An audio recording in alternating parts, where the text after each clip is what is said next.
Yeah, she's laying down unconscious, possibly even dead, but definitely unconscious. Right next to her, there's a huge cinder block. I take this and I smash her head in with it completely. Yeah, her face basically, collapses in. One man, two countries, two young women whose lives ended in unthinkable tragedy. From the tropical paradise of Aruba to the bustling streets of Lima, Joran van der Sloot left a trail of lies, manipulation, and death. This is the story of the man the world would come to know as a charming killer and the double murder case that shocked the globe. Joran van der Sloot was born in 1987 in the Netherlands, but his family soon settled in the sun-soaked island of Aruba. His father, Paul van der Sloot, was a respected attorney and aspiring judge. His mother, Anita, was an art teacher. From the outside, Joran's life looked privileged and picture-perfect. He was tall, athletic, and gifted at sports like tennis and soccer. But those who knew him closely described a boy with two faces, polite and charming in public, arrogant, hot-tempered, and manipulative in private. His teenage years were marked by gambling, drinking, and trouble with authority. This duality, charm and deceit, would later define the dark path he chose. Natalee Holloway was a vibrant, intelligent, and deeply loved young woman. Born in Mississippi and raised in the close-knit community of Mountain Brook, Alabama, she was the kind of person everyone seemed to gravitate toward, bright, ambitious, and full of life. She was a straight-A student, a dancer, a loyal friend, and a daughter with big dreams of becoming a doctor. At just 18, Natalee had her whole future ahead of her. In May 2005, during a high school graduation trip to Aruba, meant to celebrate new beginnings, Natalee vanished. On the final night of the trip, May 29th, she met Joran van der Sloot at the bustling Carlos and Charlie's nightclub. He was 17, confident, and seemed to know everyone on the island. She was last seen getting into a car with Joran and his two friends. What happened next became one of the most infamous missing person cases in modern history. Despite repeated arrests and a string of confessions that changed like the wind, Joran van der Sloot was never charged with Natalee Holloway's murder. So next then she said, okay, so let's take another shot is what she told me. So she wanted to take a shot with me, but it was probably close to 1 a.m. there. That bar was closing. So I said, okay, well, we can go to the other bar. And then I asked her, what do you want to drink? And she's like, whatever. So she said, yeah. Then she said, what do you suggest? And I said, Bacardi 151, because that's a shot I normally take with my friends. And we took a shot together. And after that, we just were talking a while. And I saw Satish, and Satish said, let's go. And then Deepak, I don't know where he was. I didn't see him in Carson Charlie's after that. Each time investigators closed in, the story shifted. She drowned on the beach, she collapsed in his arms, he sold her into sex trafficking, or he was simply lying to get attention. These contradictions created a maze of half-truths and dead ends. Legally, it came down to one thing: no body, no definitive cause of death, and no forensic evidence tying him to a murder. Aruba's legal system, based on Dutch law, required strong, direct evidence to prosecute a homicide. Without it, their hands were tied. But many believe it was more than just legal technicalities. Joran's father was a well-connected judge in training, and some have speculated that influence, privilege, or quiet favor shielded him from early consequences. Others point to Aruba's reliance on tourism, suggesting local authorities were hesitant to aggressively pursue a case that could damage the island's image. In the end, the result was the same: Natalee's family was left in limbo, chasing shadows and false leads, while Joran walked free, arrogant, unrepentant, and more dangerous than anyone realized. After the Holloway case, Joran's life spiraled further into deception. He traveled across South America gambling in casinos and often living beyond his means.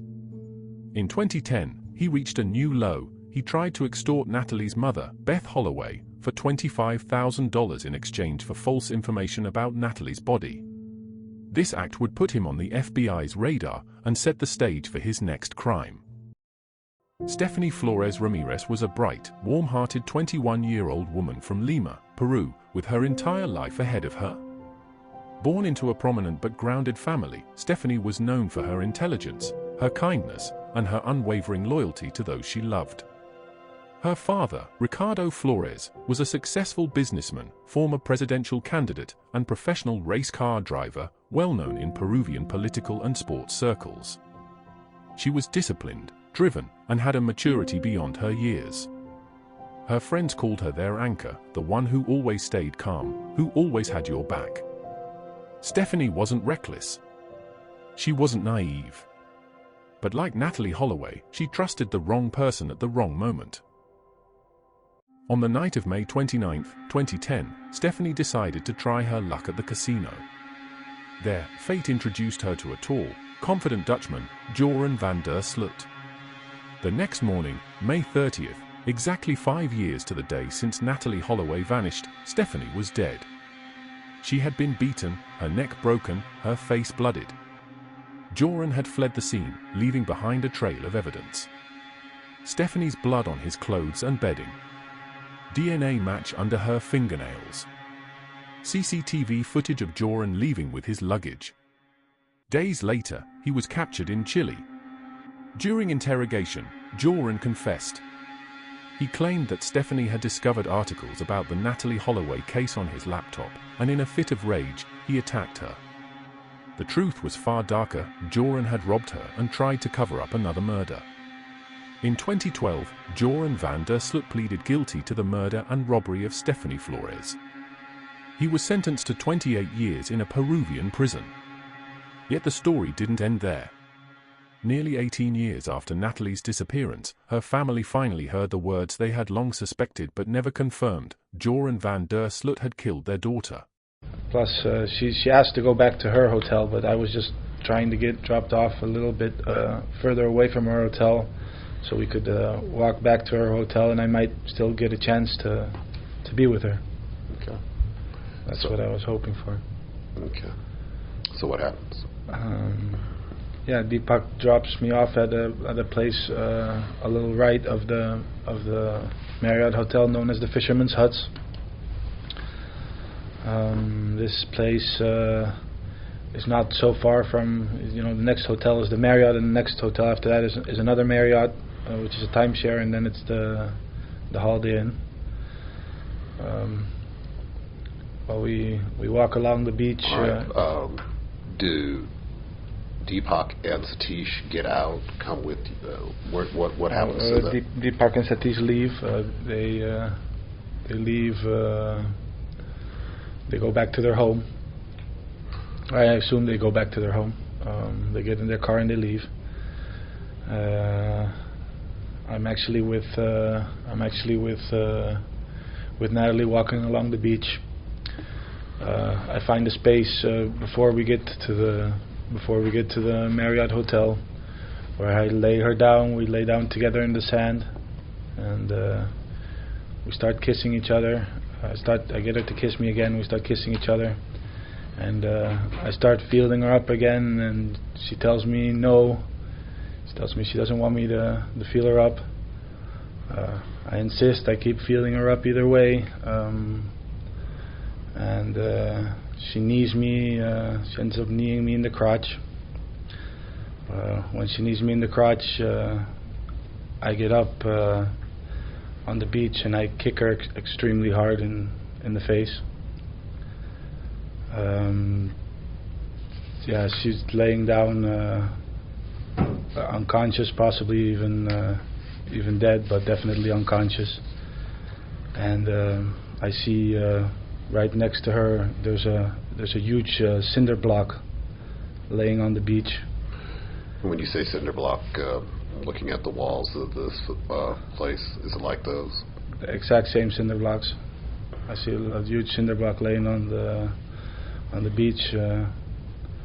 I take this and I smash her head in with it completely. Her face basically, collapses in. Even though it's dark, I can see her face is collapsed in. Afterwards, I don't exactly know what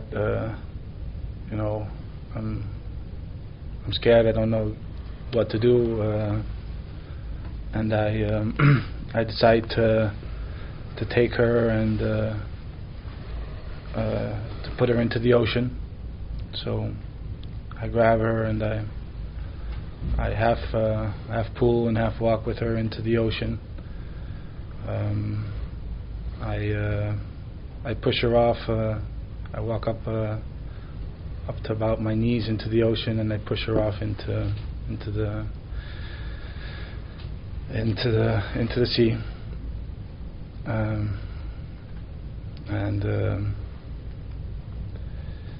Yeah, after that I get out. I walk home. Joran van der Sloot's story is a chilling portrait of privilege, deceit, and escalating violence. Two young women, full of promise, lost their lives in the orbit of his manipulation. And for nearly 2 decades, their families lived in the shadow of his lies. Natalee was a brilliant student, a devoted friend, and a young woman who dreamed of helping others through medicine. Her kindness was matched only by her drive to succeed. Stephany was a passionate student of business, a talented poker player, and the beloved daughter of a proud and loving family. She had a sharp mind, a warm smile, and a future full of promise. Both were stolen far too soon. They are remembered for the happiness they brought to the lives of everyone who knew them.